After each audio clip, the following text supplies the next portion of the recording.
3 dozen ಬಾಳೆಹಣ್ಣು ತಗೊಂಡು ಒಂದು ಕೋತಿ ಹತ್ರ ಹೋಗಿ ಕೂತ್ಕೊಳ್ಳಿ, ಒಂದು ಕೊಡಿ ಸರ್. ಅದು ತಿಂತಾ ಇರುತ್ತೆ, ಮಧ್ಯದಲ್ಲಿ ಇನ್ನೊಂದು ಕೊಡಿ, ಏನು ತಿಂತಾ ಇರುತ್ತೋ ಅದನ್ನು ಬಿಟ್ಟು ಇದನ್ನು ಶುರು ಮಾಡುತ್ತೆ, ಇನ್ನೊಂದು ಕೊಡಿ. ಅದು ವಿಡಿಯೋನೇ ಇದೆ ಯೂಟ್ಯೂಬಲ್ಲಿ. ಕೊನೆಗೆ ಏನಾಗುತ್ತೆ, ಆ 3 ಡಜನಲ್ಲಿ ಒಂದು ಬಾಳೆಹಣ್ಣು ಪ್ರಾಪರಾಗಿ ತಿನ್ನಲ್ಲ, ಎಲ್ಲ ಬಿಸಿಯಾಗಿ ಈ ಥರ ಆಗಿದೆ ಮೈಂಡ್. ಎಷ್ಟಂತ ನಾವು ಸ್ಟೋರ್ ಮಾಡ್ಕೊಳ್ಳೋಕ್ಕಾಗುತ್ತೆ? ಈ ಎಷ್ಟು ಸ್ಟೋರೇಜ್ ಓವರ್ ಇನ್ಫಾರ್ಮೇಷನ್ ಹೋಗಿದ್ರೆ ಕನ್ಫ್ಯೂಷನೇ ಜಾಸ್ತಿ ಆಗುತ್ತೆ. ಬಟ್ ಓವರ್ಲೋಡೆಡ್ ಆಫ್ ಇನ್ಫಾರ್ಮೇಷನ್ ಹೋಗಿದ್ರೆ ಆರ್ಗನೈಸ್ಡ್ ಆಗಿ ಇರಲ್ಲ ಮೈಂಡು.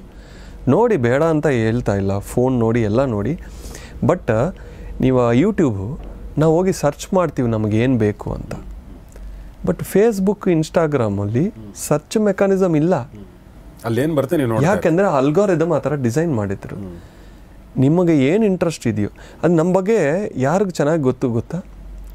ಇನ್ಸ್ಟಾಗ್ರಾಮ್, ಫೇಸ್ಬುಕ್ ಅಲ್ಗಾರಿದಮ್ ಹೋಗಿ ಚೆನ್ನಾಗಿ ಗೊತ್ತು.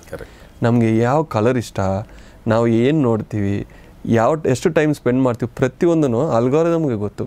ನೀವು ಎಷ್ಟು ಸಮಯ ಅದನ್ನು ನೋಡ್ತೀರೋ ಅಷ್ಟು ಬಿಸ್ನೆಸ್ ಅವ್ರಿಗೆ. ಇದು ನೀವು ಅರ್ಥ ಮಾಡ್ಕೊಂಡ್ರೆ ಸಾಕು.